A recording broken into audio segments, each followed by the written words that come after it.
Lucas 8:22 dice la palabra del Señor: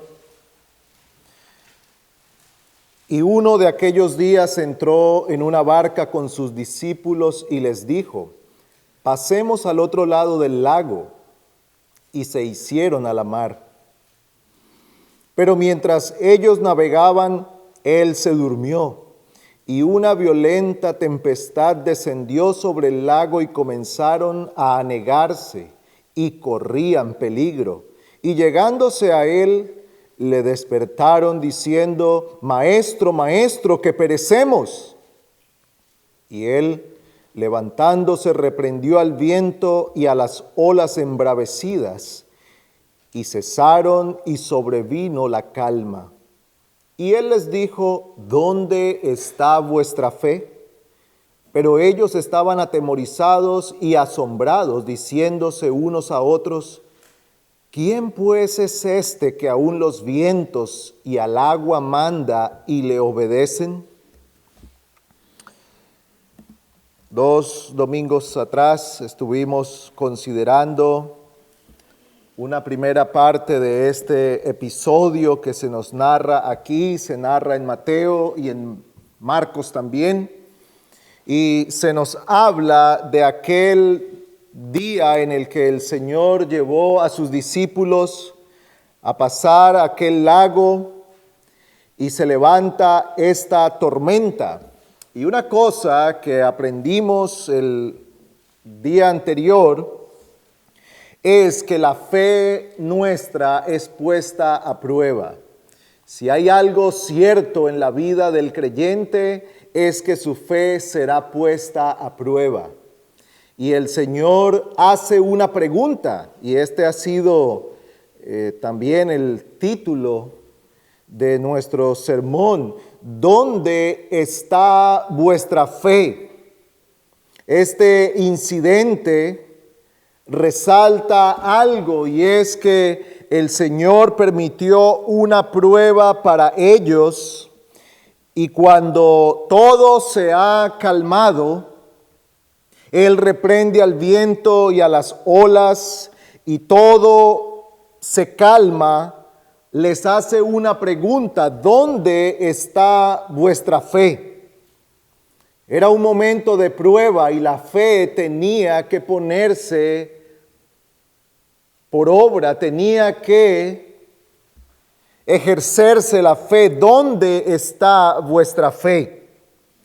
Y esta pregunta nos lleva entonces a considerar en qué consiste la fe o de qué se trata la fe. Porque hemos visto que el Señor nos muestra aquí que hay una prueba para la fe, que a los discípulos se les pregunta: ¿dónde está vuestra fe? Y ciertamente que esta es una pregunta que seguro surge en nuestras mentes y en nuestras vidas en el tiempo de la prueba: ¿dónde está nuestra fe? Pero ¿de qué se trata la fe? ¿A qué se refiere la Biblia cuando habla de fe? Es necesario que nos detengamos a considerar esto, especialmente porque nosotros vivimos en tiempos en los que se habla de fe, pero no se entiende a la luz de la Escritura. Hay algunos conceptos errados acerca de la fe. Algunos piensan que la fe es un tema de meros sentimientos. La fe se define como aquellos sentimientos positivos. Es más, hay todo un movimiento del positivismo, el pensamiento positivo. Y algunas personas, cuando dicen que tienen fe, en realidad lo que están diciendo es que ellos piensan positivamente siempre. Así que algunos dicen: no, yo soy de mucha fe. Pero en realidad lo que esta persona quiere decir es que es alguien muy optimista. Es más, el Internet define este pensamiento positivo como enfrentar lo desagradable de una manera positiva y productiva creyendo que va a pasar lo mejor. Es una credulidad, es pensar siempre lo bueno. Estas personas que creen estas cosas generalmente no gustan de oír de cosas que ellos llaman negativas. No hable de la muerte, no hable de enfermedades, no hable de tragedias, no atraiga esas cosas. Siempre debemos ser positivos, siempre debemos pensar lo mejor. Y ciertamente que es loable tratar de ver siempre las cosas buenas y positivas de la vida y tener una buena actitud para enfrentar las cosas que vienen, pero eso no es fe a la luz de lo que la Escritura nos enseña. Sin lugar a dudas que no debemos tener una actitud sombría y negativa todo el tiempo. Todo está mal, todo va a salir mal, todo va a ser una tragedia, yo espero siempre lo peor, nunca va a venir nada bueno. Esa no es una actitud correcta. Sin embargo, cuando hablamos de la fe a la luz de la Escritura, no nos referimos meramente a un sentimiento en el que todo se toma de forma positiva o siempre pensamos positivamente porque creemos que ese pensamiento positivo atrae lo bueno. Piensa lo bueno, que eso atraerá lo bueno, dice la gente. Piensa el bien y eso atraerá bien. Piensa el mal y mira cómo te va. No es lo que la Biblia nos enseña. La Biblia entonces no nos enseña que la fe sea un mero sentimiento. La fe no es simplemente una actitud de afrontar las cosas con un pensamiento positivo, sino que la Biblia nos presenta la fe de una manera distinta. Y la definición más común que nosotros tenemos de la fe se encuentra en Hebreos capítulo 11. Siempre que pensamos en la fe, viene a nuestra mente este versículo de Hebreos 11. Dice la Escritura: ahora bien, la fe es la certeza de lo que se espera, la convicción de lo que no se ve. Así define la fe el autor de esta carta a los hebreos. La fe como certeza de lo que se espera y la convicción de lo que no se ve. Pero no nos limitamos a la definición de este versículo, sino que considerando lo que la Biblia nos enseña acerca de la fe, podemos entonces definirla a la luz de tres elementos sencillos que componen la fe. Tres elementos sencillos que componen la fe. En primer lugar, conocimiento. En segundo lugar, convicción. Y en tercer lugar, confianza. Conocimiento, convicción y confianza. Cuando hablamos de la fe, a la luz de lo que la Escritura nos enseña, entonces hablamos de por lo menos estos tres elementos: conocimiento, convicción y confianza. Así que consideremos en primer lugar cómo el conocimiento es indispensable en la fe. Para ello tenemos que ir a Romanos capítulo 10. Romanos capítulo 10, versículo 17, dice el apóstol Pablo: así que la fe viene del oír, y el oír por la palabra de Cristo, o el oír la palabra de Cristo. El conocimiento es indispensable para la fe. Y esto empieza a derribar algunas ideas falsas que tenemos de la fe. Algunas personas consideran que la fe, especialmente la fe cristiana, es algo ciego. Es más, tal vez algunos de nosotros de forma bien intencionada decimos que tenemos una fe ciega en el Señor. Ahora, si lo que usted está queriendo decir con eso es que tiene una confianza plena en el Señor, está bien. Pero no es una fe ciega, porque no es una fe puesta en algo que no sabemos, en algo que no entendemos y ni siquiera sabemos por qué lo creemos. Eso no es la fe cristiana. La fe en el Señor Jesucristo parte del conocimiento. Pablo está hablando aquí en los versículos anteriores acerca de la necesidad de predicar, de la necesidad de que la gente conozca el Evangelio. Dice el versículo 13, porque todo aquel que invoque el nombre del Señor será salvo. ¿Cómo pues invocarán a aquel en quien no han creído? ¿Y cómo creerán en aquel de quien no han oído? ¿Y cómo oirán si no hay quien les predique? ¿Y cómo predicarán si no son enviados? Así que nosotros vemos aquí cómo el apóstol está diciendo que el que es salvo lo es porque invoca el nombre del Señor. Pero para invocar el nombre del Señor, esa persona tiene que oír el Evangelio. Ese tiene que creer en el Evangelio.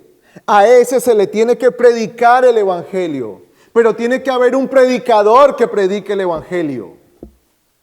Conocimiento, entendimiento.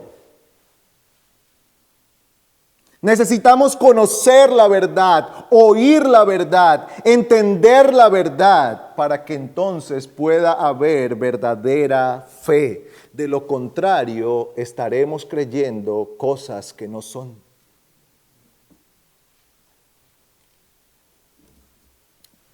Una de las cosas más comunes que ocurre en nuestros días es que millones de personas declaran creer en Dios, pero creen en un Dios que ellos han establecido por su propio pensamiento. Así que no creen en el Dios de la Biblia, no creen en el único y verdadero Dios, porque a menos que haya alguien que le predique, y ellos oigan la predicación y entiendan lo que se prediquen y creen lo que se les ha predicado, no hay verdadera fe. ¿Es tu caso? ¿Tú dices que crees en Dios pero no conoces al Dios de la Biblia? Si tú dices que crees en Dios, pero no crees lo que la Biblia dice acerca de Dios, ni has venido a creer en Él por medio de Cristo, entonces tu fe puede ser sincera, pero está equivocada.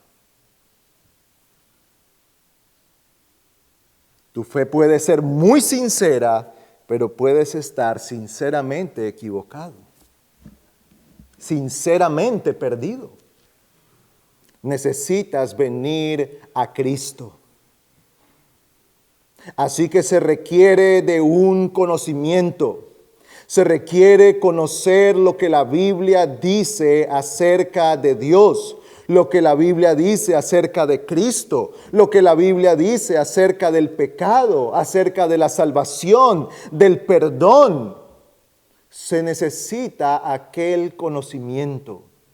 ¿Cómo pues invocarás a Dios si no lo conoces?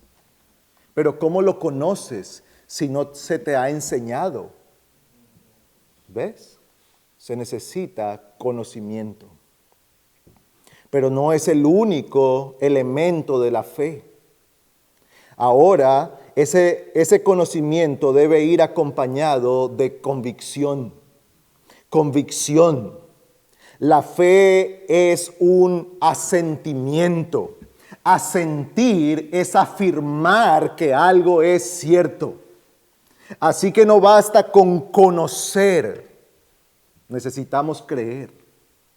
Se debe creer, se debe tener la convicción, se debe estar convencido que eso que conocemos o que eso que hemos aprendido y que hemos oído es verdad. Hay cosas que nosotros conocemos y no creemos. Nosotros vamos a la escuela o vamos a la universidad y se nos enseñan un montón de cosas que no creemos. Tú conoces la teoría, la mayoría de los que estamos aquí, la teoría de la evolución. Pero si eres un creyente, tú no la crees. La conoces la teoría. Tal vez hasta has leído ciertos libros acerca de ese tema. A lo mejor es algo en lo que te has interesado mucho para poder saber lo que piensan y cómo creen estas personas, y te has tomado la tarea de conocer, pero no crees. Y hay personas que conocen de la Biblia, pero no creen la Biblia. Hay personas que conocen mucho de la Biblia, pero no creen. Y cuando uno habla con ellos y les dice del pecado, de Cristo, del perdón, de la eternidad, del juicio final, del cielo, del infierno, todo eso lo conocen, pero no lo creen. Así que la fe no solamente requiere conocimiento, requiere también convicción, asentir que Cristo es la verdad. Se necesita creer lo que Él dijo acerca de sí mismo. Yo soy el camino, la verdad y la vida. Nadie viene al Padre sino por mí. En el mismo pasaje que leímos ahora de Romanos 10, ¿qué es lo que dice el apóstol? Que el que invoque el nombre del Señor será salvo. Pero para invocarlo se requiere algo, se requiere creer. ¿Cómo pues invocarán a aquel en quien no han creído?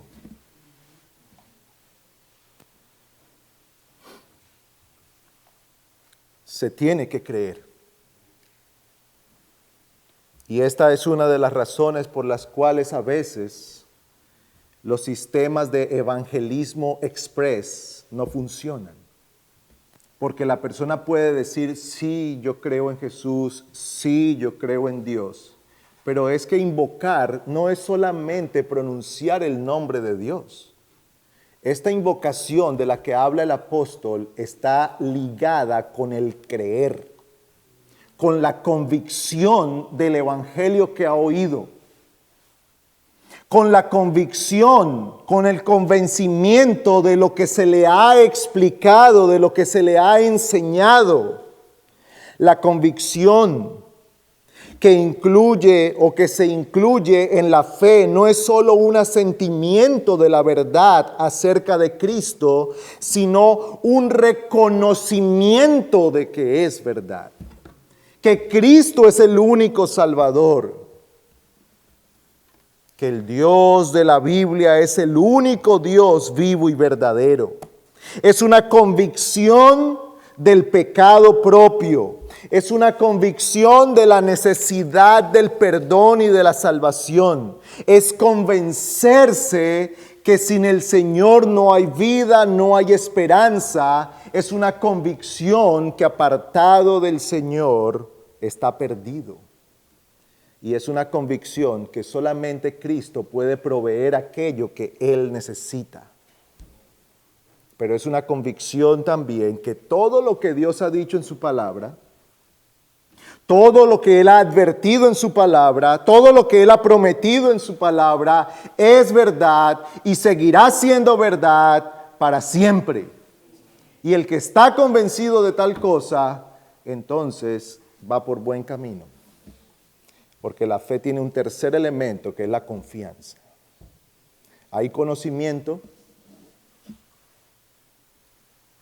se le explicó el Evangelio, está convencido de que el Evangelio es verdad y ahora en confianza entonces se entrega a Cristo.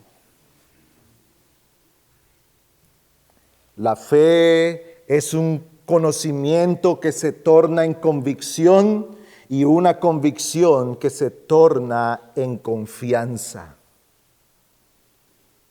la fe para salvación y la fe durante el resto de la vida, es en realidad el depositar toda la confianza en Dios, toda la confianza en Cristo como su único y suficiente Salvador. Es depositar la confianza en que su vida está en las manos del Señor. Es depositar toda su esperanza y descansar en que Dios dirige, ordena y sustenta sus pasos, ahora, mañana y por la eternidad.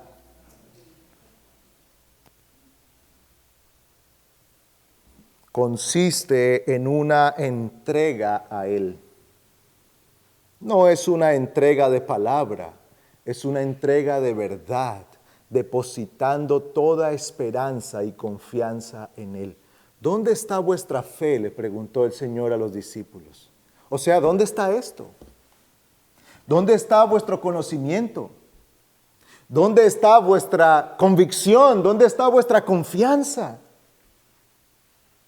Ellos necesitaban recordar quién es Cristo. Necesitaban poner su corazón en esa verdad y descansar en que Él estaba en control de todas las cosas. ¿Dónde está vuestra fe?, fue la pregunta que el Señor hizo a sus discípulos aquel día. Y es la pregunta que el Señor nos hace a nosotros hoy y cada día. ¿Dónde está vuestra fe?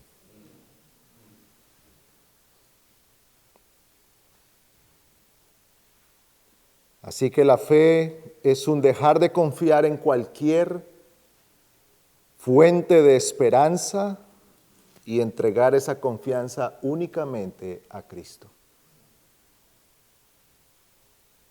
Entonces, ¿qué se nos enseña aquí en este episodio de Lucas capítulo 8? ¿Qué podemos nosotros ver o aprender aquí? Hemos visto que el Señor llevó a sus discípulos allí. Él conoce todas las cosas, Él conocía lo que iba a ocurrir. Su fe fue puesta a prueba en esa tormenta. Ellos se desesperan, se enojan, se inquietan. En el pasaje de Marcos, ellos le dicen al Señor: Señor, ¿no tienes cuidado que perecemos? Hacen un reclamo al Señor. Y cuando todo se ha calmado, el Señor les pregunta: ¿dónde está vuestra fe? ¿Cómo debían ellos entonces responder aquel día? ¿Cómo debemos responder nosotros en medio de la tormenta? Porque dijimos la vez anterior, ciertamente que nuestra fe es probada y será probada.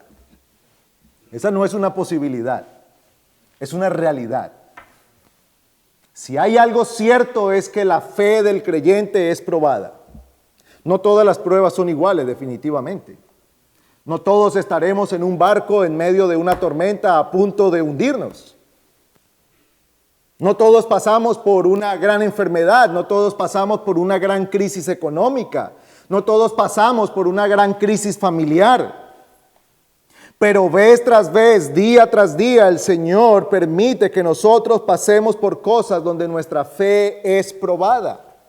Y necesitamos ejercitar nuestra fe y depositar toda nuestra confianza en el Señor. Entonces, a la luz de lo que hemos visto como definición en estos elementos de la fe, nos damos cuenta que uno de los grandes problemas para nosotros es que nos olvidamos quién es Dios. Dejamos de estar convencidos, dudamos de quién es Él y de lo que Él puede hacer. Y eso nos lleva a no confiar en el Señor. Y muchas veces nosotros estamos en medio de la dificultad y decimos: yo voy a hacer esto por si el Señor no viene a rescatarme. Yo voy a hacer esto por si el Señor está dormido. Yo voy a hacer esto por si el Señor está demasiado ocupado. Pero el Señor nos dice que debemos poner nuestra fe únicamente en Él. Así que, ¿qué aprendemos aquí? En primer lugar, aquí se nos enseña que la fe es algo que tiene que ejercitarse. No entra en acción por sí misma, sino que tenemos que ponerla a trabajar. Tenemos que ponerla en ejercicio. La fe debe ejercitarse. Primero, para que crezca, y segundo, para que en el momento que necesitamos de ella no nos abandone, no esté débil, para que no caigamos en la duda, para que no caigamos en el temor, en la ansiedad, para que no caigamos en una deshonra del nombre del Señor cuando decimos, bueno, yo sé que Dios es poderoso, pero por si acaso yo voy a resolver. Sino que podamos verdaderamente confiar en Él. Pero ¿cómo podemos hacer esto? ¿Cómo podemos hacer esto? Quiero mencionar dos cosas que creo que son fundamentales para poder ejercitar nuestra fe. En primer lugar, necesitamos hablarle a nuestro propio corazón. Necesitamos hablar a nuestro propio corazón. Y definitivamente que los salmos son maravillosos en esto. Salmo 42. Vaya un momento allí, por favor.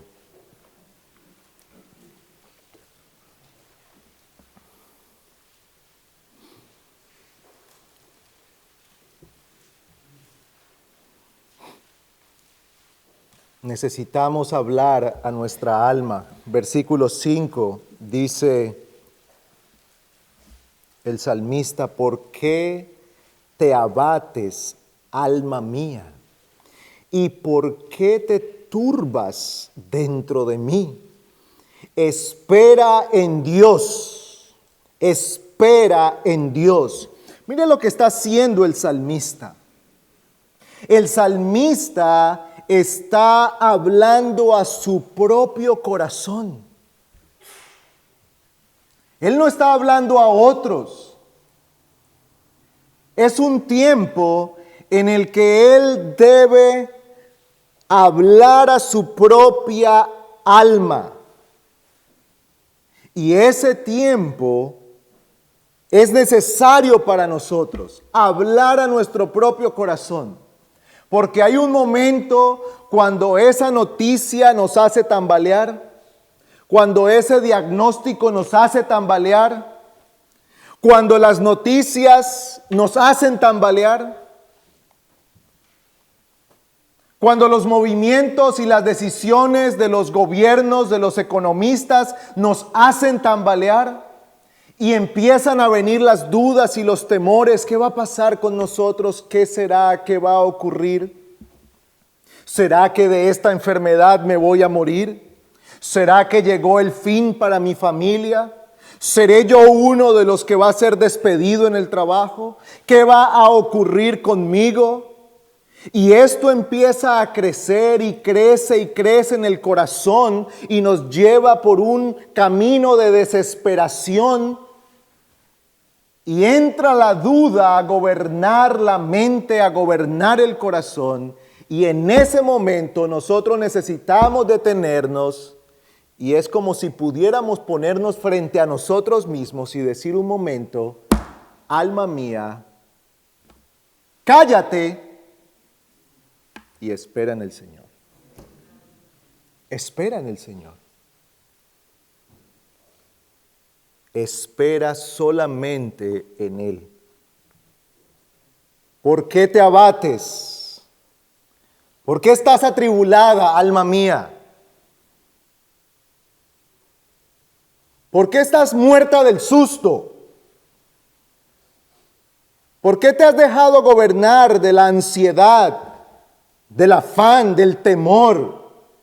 espera en Dios. Espera en Dios.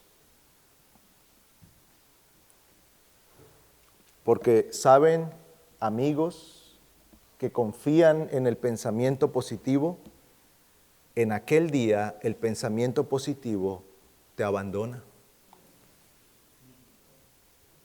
En aquel día, el más optimista de todos queda decepcionado, porque hay momentos en que lo único que realmente dará sustento al corazón es saber que Dios está en los cielos y que Él sigue reinando. No hay nada más. Cuando el diagnóstico es terminal, enfermedad terminal, cuando el reporte es, lo perdiste todo, cuando la relación se rompe, cuando el hijo tira la puerta para irse y no regresar, el pensamiento positivo te abandona y te decepciona. Lo único que puede sustentar tu alma es decir, alma mía, espera en Dios. Espera en Dios. ¿Por qué te abates? ¿Por qué te turbas? ¿Por qué te asustas? Si con nosotros está el que cruza en el valle de sombra de muerte y ha prometido estar con nosotros. ¿Por qué te turbas, alma mía? Espera solamente en Dios. Necesitamos hablarnos a nosotros mismos, pero necesitamos decirnos la verdad. Hablarnos a nosotros mismos no es darnos un aliento mentiroso. Hablarnos a nosotros mismos no es alimentar nuestro ego, nuestro orgullo. Hablarnos a nosotros mismos del que estoy mencionando aquí no es alimentar nuestra arrogancia, sino traer la verdad. El Salmo 103.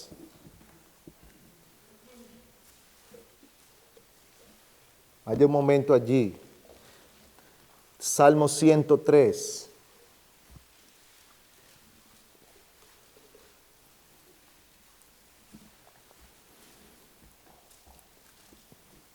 El salmista está dándole a su alma razones para alabar al Señor. Y lo que quiero es que consideremos el ejemplo de cómo este hombre habla recordando la verdad. Bendice, alma mía, al Señor y bendiga todo mi ser su santo nombre. Bendice, alma mía, al Señor. Y aquí empieza, no olvides ninguno de sus beneficios. Él es el que perdona todas tus iniquidades, el que sana todas tus enfermedades, el que rescata de la fosa tu vida, el que te corona de bondad y compasión, el que colma de bienes tus años para que tu juventud se renueve como el águila. El Señor hace justicia y juicio a favor de todos los oprimidos. A Moisés dio a conocer sus caminos y a los hijos de Israel sus obras. Alma mía, compasivo y clemente es el Señor, lento para la ira y grande en misericordia. No contenderá con nosotros para siempre, ni para siempre guardará su enojo. No nos ha tratado según nuestros pecados, ni nos ha pagado conforme a nuestras iniquidades. Versículo 14, porque Él sabe de qué estamos hechos. Se acuerda de que somos solo polvo. Versículo 17, mas la misericordia del Señor es desde la eternidad hasta la eternidad para los que le temen y su justicia para los hijos de los hijos, para los que guardan su pacto y se acuerdan de sus preceptos para cumplirlos.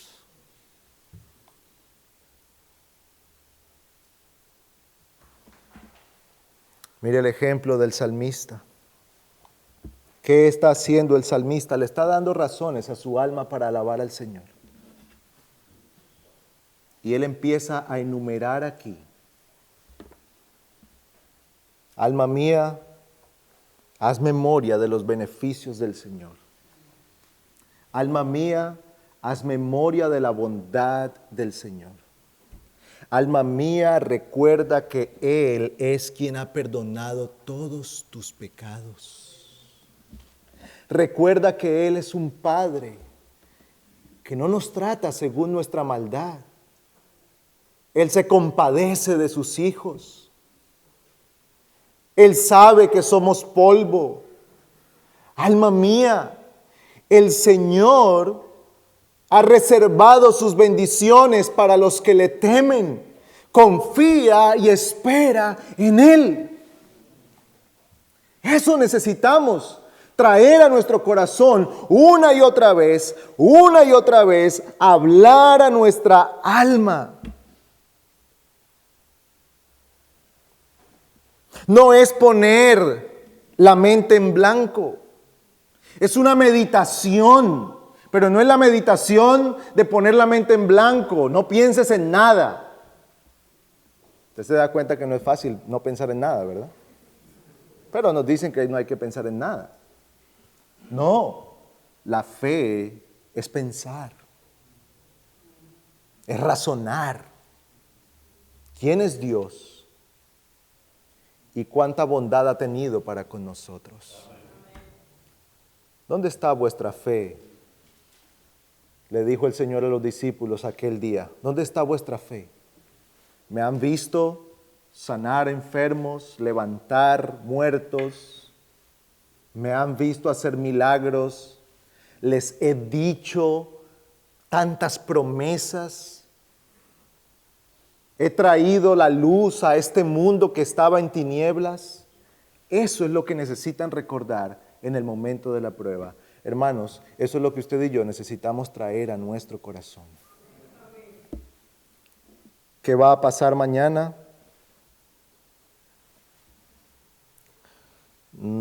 Lo sabemos y no lo sabemos.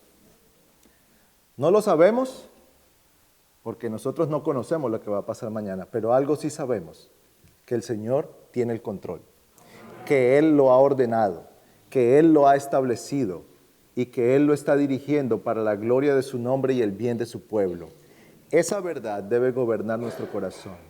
¿Dónde está vuestra fe? Esa pregunta deberíamos hacerla muy común y muy frecuentemente para poder recordar, Señor, ¿quién tú eres? ¿Quién soy ahora en Cristo para ti y delante de ti? Las promesas del Señor y confiar en Él. Amigo, tú necesitas venir a Cristo porque tu situación delante de Dios es diferente. Los que están en Cristo son hijos de Dios y todas las promesas de Dios son para ellos. Pero tú estás sin Cristo y la Biblia dice que tú eres un enemigo de Dios y que la ira de Dios está sobre ti. Esa es una noticia terrible. Pero como el Evangelio es una buena noticia, la buena noticia es que hoy puedes tener perdón en Cristo. Hoy puedes reconciliarte con Dios. Hoy, por la obra de Cristo, puedes pasar de enemigo a hijo. Y todo esto por la fe. Cree en Él, confía en Él. Hoy definimos la fe. Entrégate a conocer al Señor. Pídele a Él que te dé convicción para estar convencido de lo que la Biblia dice es verdad. Y entrégate a confiar en Él y pon toda tu esperanza en el Señor. Y entonces también podrás hablar a tu alma y decirle, alma mía, espera solamente en Dios. Acude al Señor Jesucristo hoy y recibe la gracia y la salvación gratuita que hay en Él. Hermanos, preguntémonos una y otra vez, acerca de nuestra fe y trabajemos para que nuestra fe aumente en dependencia del Señor, meditando en su palabra, llenando nuestro corazón de la verdad y aplicando tales verdades a nuestros corazones. Oremos. Padre, hemos venido esta tarde, hemos suplicado que tú estés con nosotros y nos hables, y creemos que tú has respondido a la oración. Ahora te imploramos que nos des un corazón de fe, que aumentes nuestra fe, perdona nuestro pecado. ¿Cuántas veces hemos dejado que la duda, el temor, aún las tentaciones del enemigo nos gobiernen? Aquellas sugerencias que están en contra de tu bondad, de tu generosidad, perdónanos cuando las hemos creído. Y ayúdanos, oh Señor, a conocerte más en tu palabra para confiar plenamente en ti. Ten misericordia también de los que han oído hoy y que aún permanecen en incredulidad.